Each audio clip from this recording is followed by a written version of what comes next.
Hello guys, how are you? I'm Hardeep Singh. Welcome back to your own YouTube channel. IELTS updates and recent exams. For more updates related to recent IELTS exam writing test topics, listening, reading, practice test, and speaking, you got guesswork. Please, guys, participate in everyday listening and reading practice test to achieve your desired band score in your actual IELTS exam. Please hit the like and subscribe button. Press the bell icon for the upcoming notifications. Don't forget like, subscribe and share my YouTube channel and my Facebook page, IELTS updates and recent exams. Now turn to part 1. You will hear a woman calling an animal park to inquire about a job. First, you have some time to look at questions 1 to 5.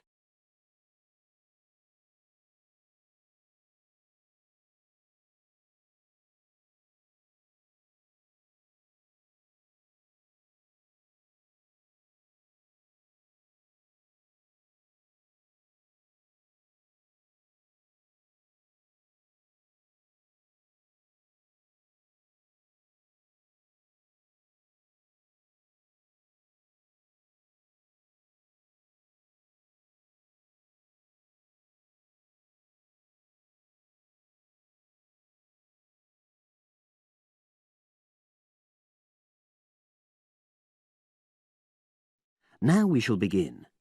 You should answer the questions as you listen, because you will not hear the recording a second time. Listen carefully and answer questions 1 to 5. Bender's Animal Park, hello. Oh, hello. I'm ringing to ask whether you have any jobs available. What sort of work are you looking for? Is that permanent or part-time or... Actually, I'm just looking for temporary work. I'm a student. Oh, right. I'll just get a form and ask you a few questions.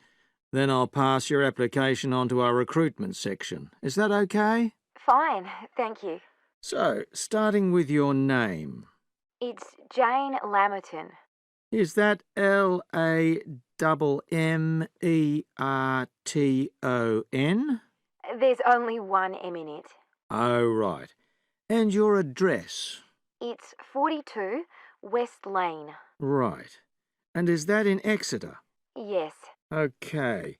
And can you give me your mobile phone number? 07792 430 921.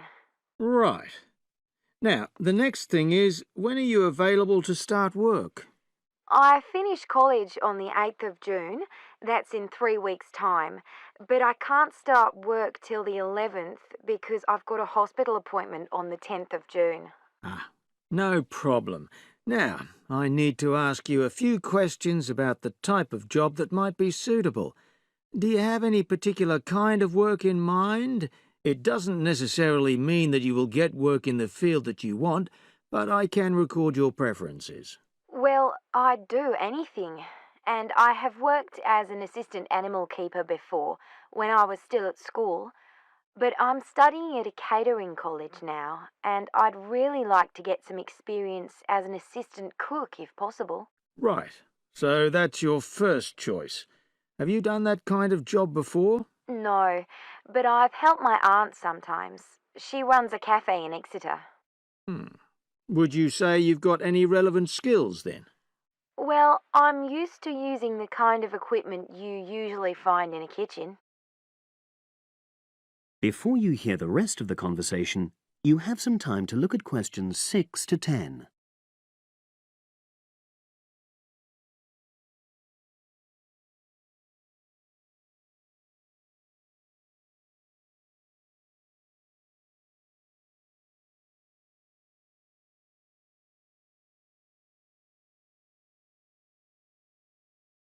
Now listen and answer questions 6 to 10. Okay.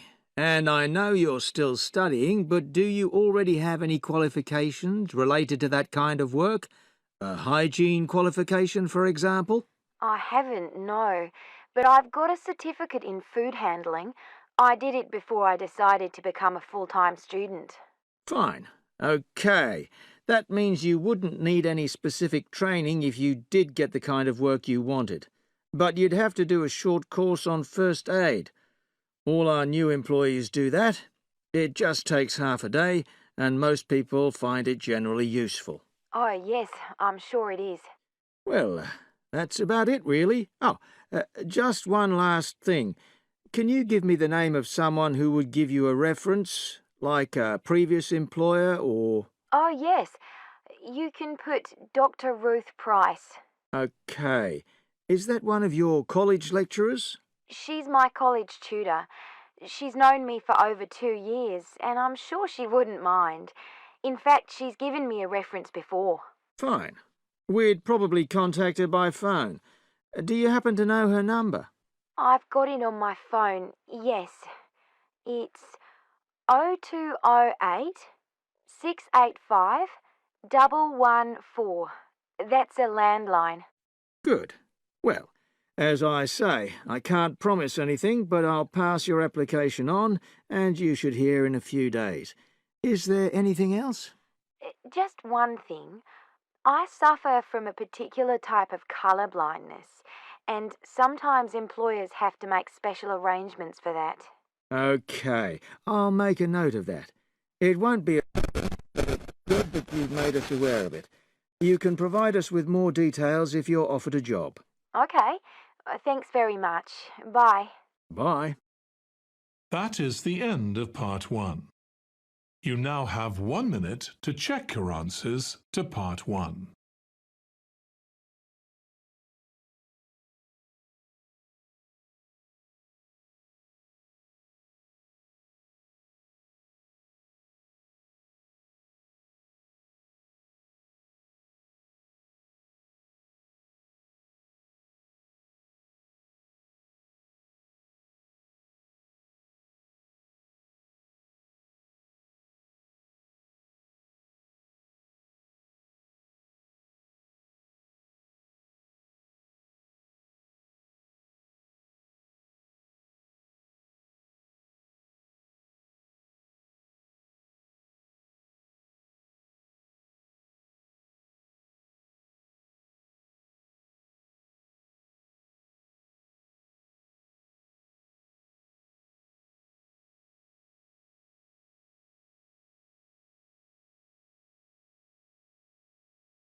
Part 2.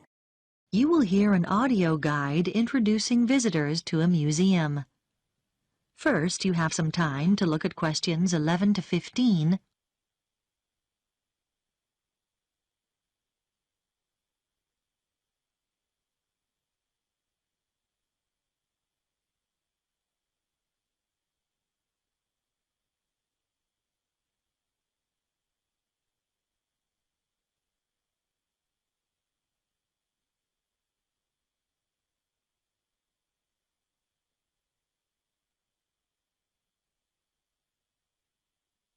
Now listen carefully and answer questions 11 to 15.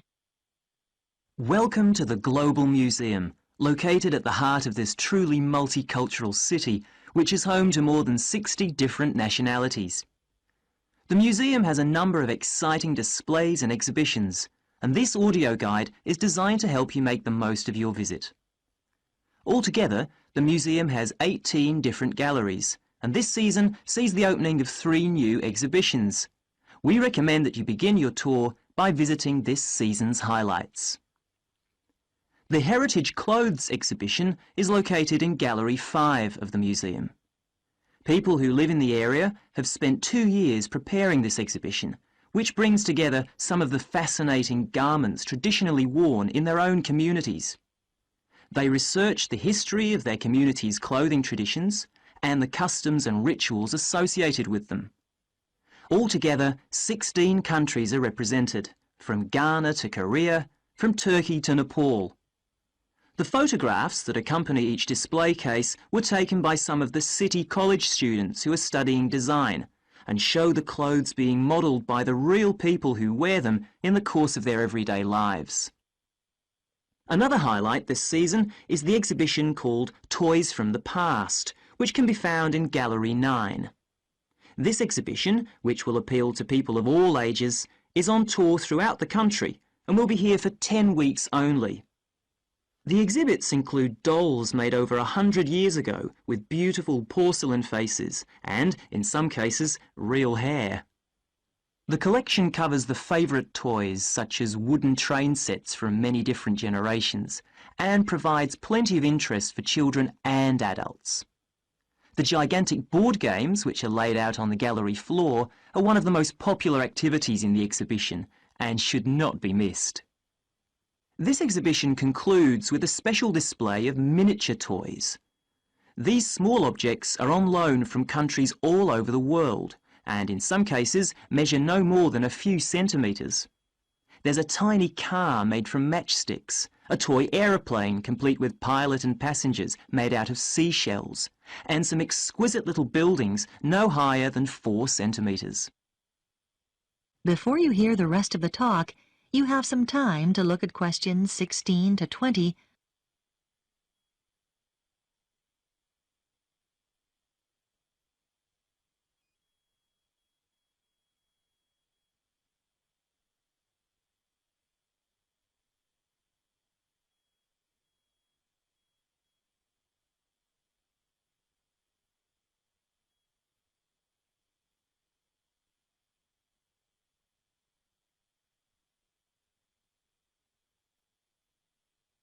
Now listen and answer questions 16 to 20.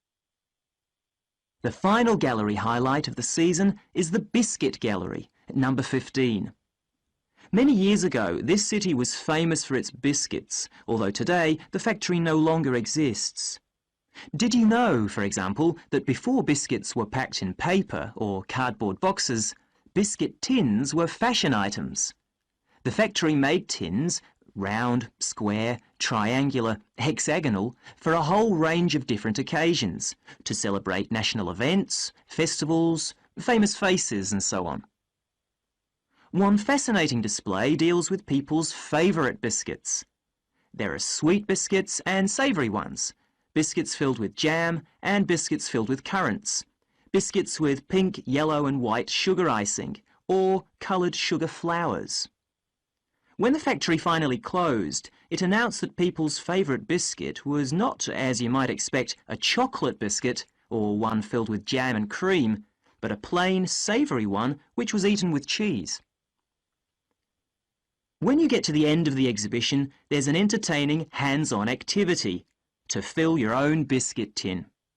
All the biscuits ever produced by the company are piled up on a table along with various tins.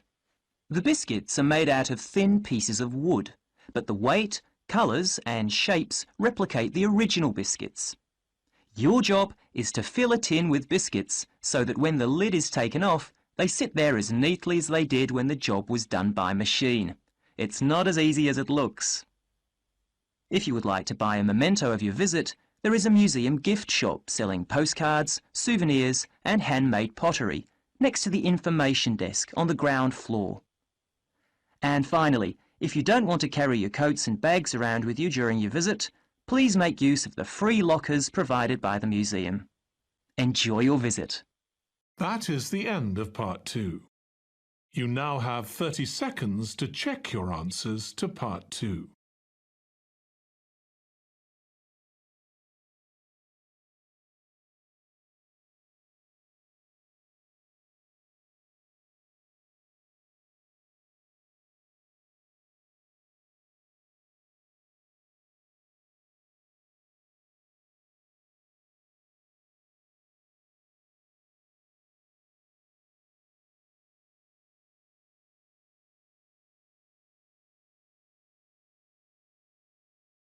Part 3. You will hear 2 undergraduates doing a research methods course. A girl called Leela and a boy called Jake having a seminar with their tutor. Now you have some time to look at questions 21 to 24.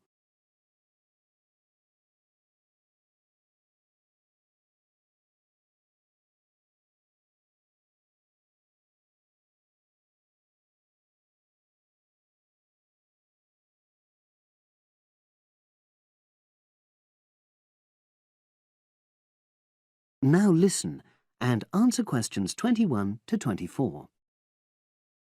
So the task I gave you both was to choose an article about a small-scale research project. Yes. You were then required to try to reproduce the research procedures in your own context, i.e. try it out for yourselves. Yeah, and that's what we've done. Great. So I'd like you to tell me a bit about the article and why you chose it. Well, the article's written by 2 university lecturers who had started using crosswords to help their students revise terminology for exams. And the crosswords were designed and set on computers. And we selected the article because, well, it seemed an accessible topic, even though we weren't familiar with the technique. You know, using IT to design crosswords for higher education. That's a good reason. So these lecturers wanted to see how well this innovation was received by their students. Yes. So how did you go about reproducing the research? Well, we drew up a list of terms from one of our own modules and designed a crossword for revising these terms. Then we asked our classmates to try out the crossword and give us feedback, their opinions on how they felt about using the technique. Was it easy to find participants? It wasn't easy at first, but then we convinced them that by taking part in the research, they were actually benefiting themselves by preparing for an exam which is coming up later this term. And it worked. Good. So how did you find out what the students thought about doing the crosswords? A questionnaire. The original article used a 2-page long questionnaire. There were lots of excellent questions on it, but the whole section on difficulties using IT is now obsolete. Old-fashioned even though it had only been written a couple of years ago. So you designed a shorter version? Yeah. Then we sent it to the 40 students by email and got 28 replies. I was taken aback by the fact that everybody we talked to thought this was a good return. I mean, the responses were well written. People had taken a lot of care, but I was really disappointed with the low numbers. Yes, an important lesson to learn for an apprentice researcher. Yeah. Now you have some time to look at questions 25 to 30.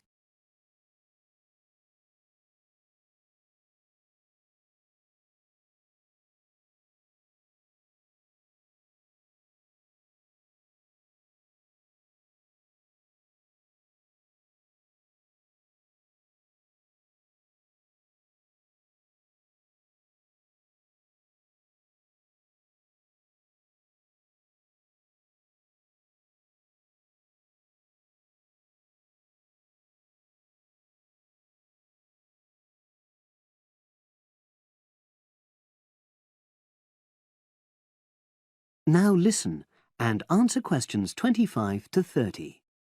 So what results did you get? Well, basically, the responses were extremely positive. The students said that doing the crossword on a computer helped them really focus on the work in hand and not be distracted, which is something that commonly happens with other ways of doing revision. Yeah, that was really clear. But something that struck me was that having fun hardly featured in their responses, nor did anything to do with spelling of hard words, which I thought would be an obvious benefit. No? Okay. Respondents also said that doing the crossword hadn't really increased their general motivation to study, but that it had highlighted the gaps in their memory so they knew what further work was necessary. Right. So how did your findings tally with those of the original researchers? There were lots of similarities, but... There were probably 2 main differences.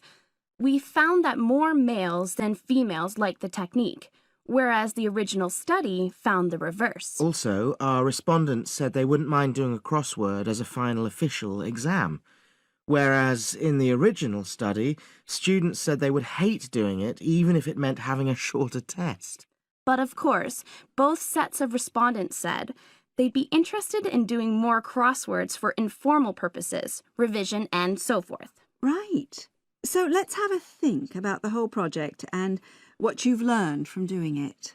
Well, it was very time-consuming. Yeah, and I don't think we managed that aspect very well. It could have been worse. I mean, we didn't have a lot of data, so we didn't have to spend ages processing it. And of course, we'd already done a course on numerical data processing, so there wasn't much new there. Yeah, that's true. Anyway, I think we designed our questions well so that they gave us manageable data. Yeah, it really helped having the original study to guide us, as it were. And that helped us to see what a good research instrument is. What a good questionnaire should be like. Absolutely. We got a lot from that. But when we were writing up the project, I'm not sure whether we'll know how to acknowledge the work of the original study. You know, our referencing. No, that's something we'll both have to work on in the future. Actually, that part's been great.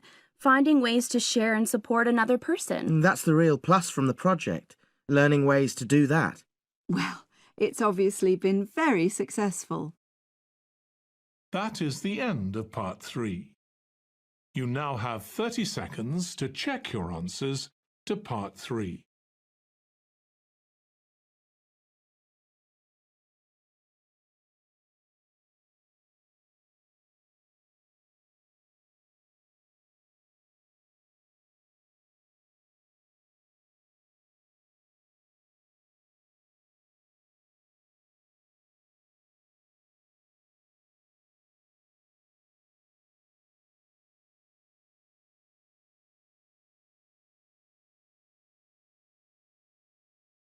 Part 4. You will hear a lecture about the Great Barrier Reef. First, you have some time to look at questions 31 to 40.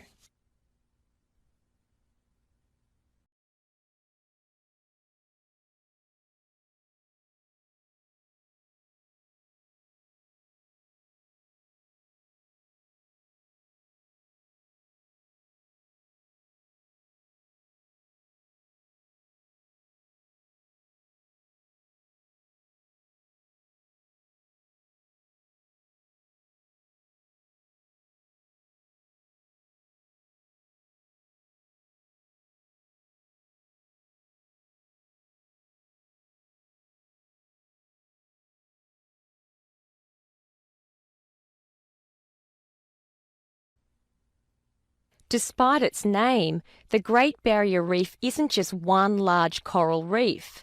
Rather, it's a system of coral reefs that stretches along the east coast of Australia, covering an area of around 300,000 square kilometres. The Great Barrier Reef is composed of approximately 3,000 individual reefs, which range in size from 1 hectare to more than 10,000 hectares each. In addition, around 600 islands are scattered throughout the area, particularly at the northern and southern ends. The reefs themselves are composed of over 400 different kinds of coral, the largest variety of corals found anywhere in the world. Thousands of species of sea animals live in and around the reefs. Altogether, approximately 1,500 species of fish inhabit the reef area, including a number of different kinds of sharks. One of the more interesting mollusks to be found in the reefs is the giant clam. This huge shellfish can live for more than 100 years and can weigh as much as 200 kilos. Sea mammals abound in the area, which serves as a breeding ground for certain types of whales, many of which are endangered. Over 200 species of sea and shorebirds feed, roost or nest among the reefs and islands. Many types of reptiles can also be found living among and near the reefs. Saltwater crocodiles, for example, inhabit the marshes along coastal areas. Amphibians include at least 7 species of frogs inhabiting the islands of the reef. Unfortunately, this wondrous area of the world is threatened by climate change. Rising sea temperatures have led to an effect called coral bleaching, that is, large numbers of corals dying off, especially in the shallower areas of the reef. The Great Barrier Reef Marine Park Authority is attempting to find effective ways to deal with this issue that threatens the reef. One proposed solution involves shading the reef in certain areas to help keep the surrounding water temperatures down. That is the end of part 4. You would now have 10 minutes to transfer your answers to the answer sheet. So guys, don't forget like, subscribe and share my YouTube channel and my Facebook page. IELTS updates and recent exams. For more updates related to recent IELTS exam writing test topics, listening, reading, practice test, and speaking, you got guesswork. Please guys participate in everyday new IELTS listening and reading practice tests to achieve your desired band score in your actual IELTS exam. For more IELTS material, visit my official website www.ieltsupdatesandrecentexams.com. The link is given below in the description. If you need PDF files of latest IELTS material, then please join my Telegram channel. So guys, please write your score below the comment section. Again, thanks for listening. God bless you all guys. Stay tuned, stay safe.